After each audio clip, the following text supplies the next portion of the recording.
Well, let's talk about Guatemala beating Jamaica last night in the Gold Cup. Their first match of the group stage, an unfortunate one for us Reggae Boy fans. But I'm going to give you guys my review, my recap, my opinions of what went down in that game. And we actually did go to that game yesterday. So as I'm talking, I'm going to splice some footage in there from our perspective. But yeah, like I said, we went. It was really cool, really fun experience. We met a lot of really cool people. And in fact, we met a guy who views and watches the channel and actually comments on our videos. So it was really nice to meet you if you are watching this. But yeah, let's just get right into it before I get really mad at how that game went. First of all, let's talk about the atmosphere at the game, which I'm sure you guys have noticed on the recording. But being there in itself, the atmosphere, I will say, was absolutely fantastic. Now, yes, it was probably about a good 98% Guatemalan fans there. And that might even be low. Like you could probably say 99 statistically. It was really just Guatemalan fans there. There were a good few Jamaican fans spotted here and around, and we were hoping to sit with some, but we couldn't find any. So instead, we actually sat in front of the Guatemala fan section, kind of on accident. We didn't realize that was going to be like the main fan section for them. They brought drums, they brought everything. It was great. So having been around the main Guatemala fans there, I have to give my props to the Guatemalan fan base for sure. I personally have no issue with the Guatemalan fans or players there because they absolutely showed up in the stands and on the pitch. It was absolutely fantastic from Guatemala overall, but particularly with the fans, they were fantastic. They were great, and it was a really good atmosphere that I wasn't really expecting from a Jamaica versus Guatemala group stage game in the Gold Cup. It was fantastic. Of course, there were the bad apples in the Guatemalan fan section that, are in every single fan section around the world, but we did meet some pretty cool Guatemalans, and we felt safe the whole time. We didn't feel like there was any pressure on us being there, considering we were the only ones in Jamaica kids in that section. But yeah, overall atmosphere was really good. We got there early enough to watch the team start training on the pitch. We saw the goalkeepers from Jamaica were in front of us, and I didn't get a video of it, but Andre Blake did acknowledge us right there, which was really cool. After they had all left, the goalkeeping coach came over and gave us like a cool, gracious hands together, like thank you for supporting us and whatnot. So that was really cool, and it was really cool just to get recognized by the team in some capacity because we do show up, we are always there as best we can, and this is definitely not gonna be the last time we are in and around the Jamaican national team. And now we can get to things surrounding the game itself. Around this time is when Steve McLaren's lineup got released, and I'm gonna be honest, I saw the lineup and there were some really good parts I liked about it, and there were some really bad parts about it as well. I don't know what to say because obviously Steve McLaren, this is his only job. He knows these players, but I don't think he knows how to set them up correctly. And I say that because the first initial thing I noticed was obviously the three at the back, right? They play a three at the back, they consistently play a three at the back and gets bigger teams or better opponents and whatnot. In my opinion, it just doesn't work. Defensively, yeah, it works kind of fine. It's okay defensively. But moving forward, which is what a three at the back is kind of supposed to be for, it doesn't really benefit the team at all, and I much prefer they play a back four. So that was the first red flag for this team that I saw when it was very obvious that they're going to do a three at the back here. And then we move on into the midfield setup, which again, if you have been watching this channel, you know exactly how I feel about the Jamaican midfield. I think they very well can make it work. They just choose not to. There are never any true midfielders in there. Jonathan Russell, really good addition. I'm really happy he was playing that game, and I do think he's really important, or can be really important for Jamaica's midfield moving forward. And the rest was filled by Joel Lottie, and I believe Damari Gray kind of was in and around there. But like, why are you adding true defenders and true attackers into the midfield when you have other options available to you? And as a result, the midfield doesn't work well together and individually, and is not really capable of moving the ball forward in the way that you want it to. And I'll talk about more about this later. But yeah, but for how the team set up, I didn't have much faith in that. Attacking wise, obviously it's fine. Jamaica's attack is very good for CONCACAF. Do they always perform at CONCACAF? No. But on paper, the attack was looking very good. I'm really high on Warner Brown right now too. I think he's been a very good striker for the JFF, and he should be in and around the starting lineup consistently from now on, and maybe getting moved to Europe and whatnot. Leon Bailey, great. Per usual, I think he did pretty good. On the other side, Cephas, he was there. I don't think he did a whole lot. Like, I do like Cephas. It's just him and Damari Gray don't particularly work together when they're played, and I just don't understand why Steve McLaren keeps doing it. But it's obvious that it doesn't work, so that needs to change for sure. And then obviously Andre Blake and keeper, that's beside the point. I don't need to make any comment on him. He's great. He's fine. Like nothing was his fault or anything. But then we start the game, right? And from the get-go, you could feel that Guatemala was really backed by their fan support, which again, fantastic. And that is the whole reason they're there. And to be honest, I kind of want to say that was the whole reason they won. Guatemala was great. Jamaica did not have anywhere near the fan support. There was obviously supporters there, but you can't hear us over the sound of Guatemala, right? So I think that was a big reason for Guatemala. But yes, as soon as that first whistle was blown, and you could tell just how loud that stadium was going to get, how passionate that stadium was going to be for Guatemala, you could feel something within your stomach that something is going to go wrong for Jamaica and everything's going to go right for Guatemala. And yes, obviously that is what happened. And also from the start of that game, you can tell that Jamaica was going to follow a trend that they normally do that I've talked about when it comes to big tournaments or big matches for Jamaica is they don't start the game on their front foot. They never are able to dominate the game from minute one, which is what you should be doing if you're the fourth most expensive squad of this entire tournament behind USA, Canada, Mexico. But they did not. They gave Guatemala too much of a foothold into the game in the beginning. The Guatemala fans backed that. And as a result, Guatemala were able to continue playing well. But it took Jamaica a little bit to get into that game. Wasn't looking that good. Passes weren't being made. And I'm going to be honest, I don't think it was the best football from both teams here. It wasn't the most highest quality match of football. And I do think, too, that obviously Steve McLaren can't find what's right with this team, like what works the best. In fact, he's still kind of just doing what Jaime did back in the day. And I think this team still doesn't know how to play with that. They don't know how to work with what they're given. And I think, again, another one of those things that is fairly apparent when you watch this team play. They couldn't really get much going. They had a few shots. None of them were on target. They got a free kick, and the free kick was off. And it just didn't look that good going forward. Now, as for Guatemala, I don't think it looked that good going forward either. I think obviously being in that stadium, the atmosphere, it made it seem like it was going better than it was, just because anytime your team's going to move forward, the fan base is going to go crazy for that, right?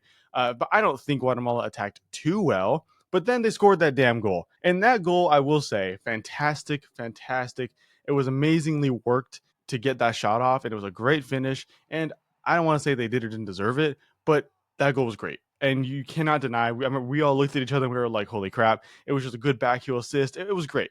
Guatemala's goal was fantastic, and you couldn't really be upset about that, to be honest. What I am upset about, though, is Jamaica's response afterwards, right? It took them a while. Like, they couldn't really get much going in the first half. It didn't look like they were going to score a goal in the first half.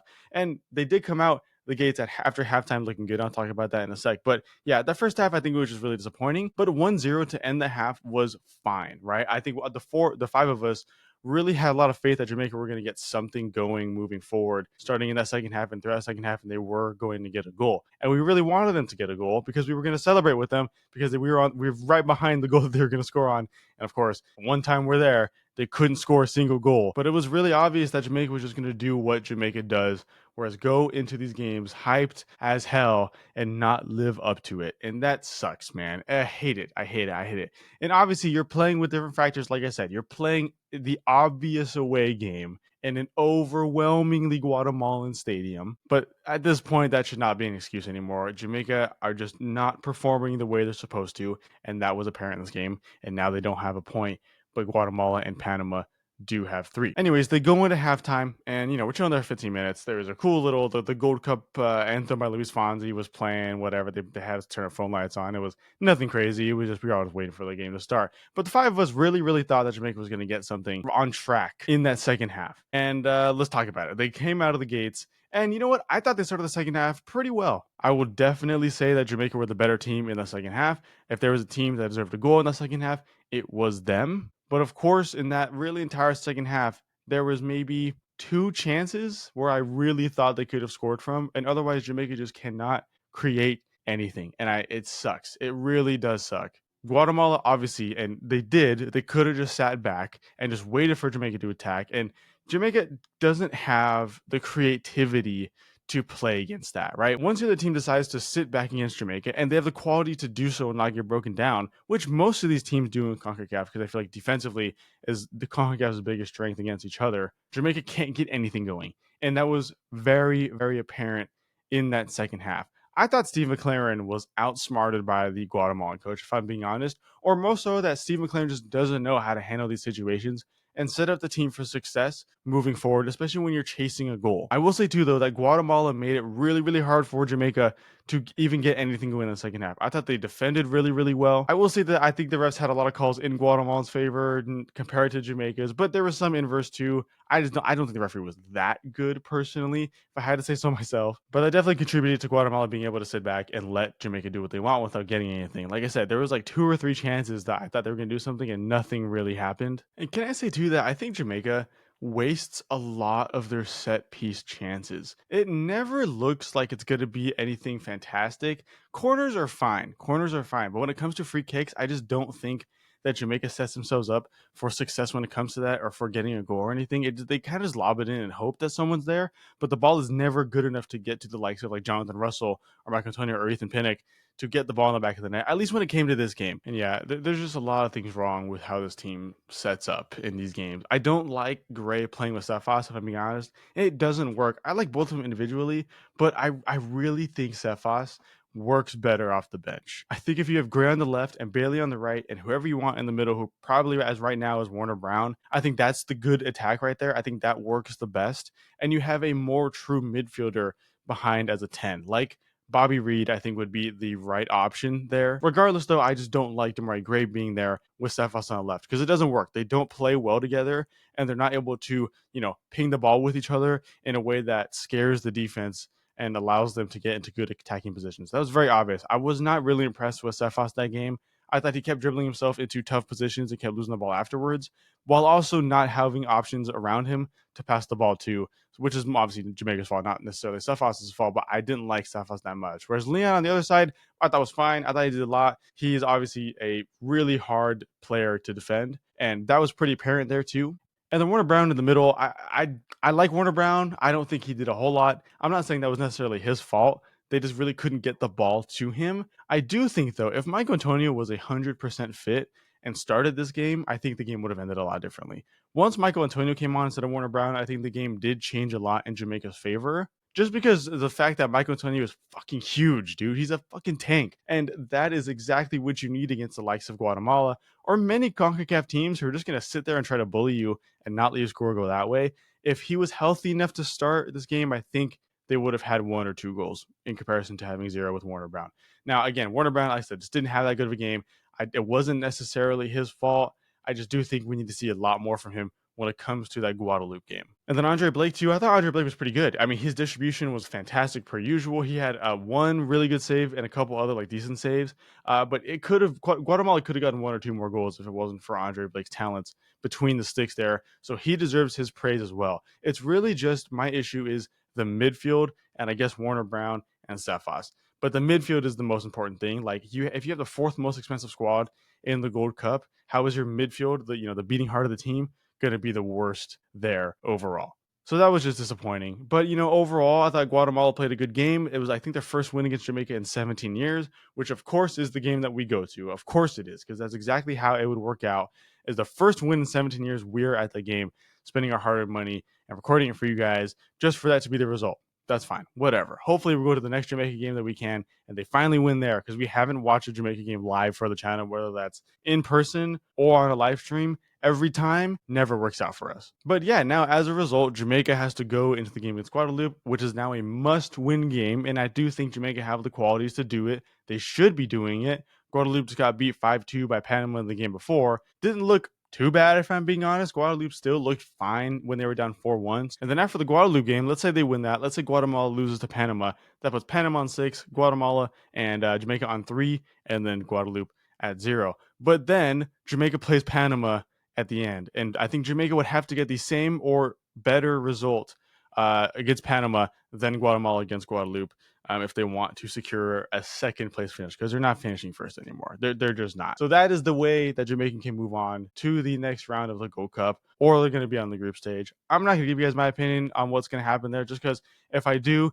it might be a downer, and I'm not too hopeful anymore, but I still think they can. I'm still going to be supporting them. I still have faith in them that they're going to be making it to the knockout rounds of the Gold Cup. But yeah, this game put them in a really, really tough position moving forward. And they only really did to themselves. Guatemala are, I don't want to say fortunate, but Guatemala are very happy that they are with 3 points against a team that they're direct rivals with to get out of this group, because not many people expected that. I even asked a few Guatemalans there if they expected Guatemala to win this game, and all of them said no, not really. Jamaica was supposed to be the team that beat Guatemala, started the game off with 3 points, or this group off with 3 points, and would have to ride into the knockout round. But of course they didn't, because that'd be way too easy for Jamaica. That would be way too easy. So yeah, please let me know your opinions down below in the comment section. If you guys want us to go to more Jamaican games, please leave a like and we will happily happily go to as many as we can that's around the Southern California area, or even further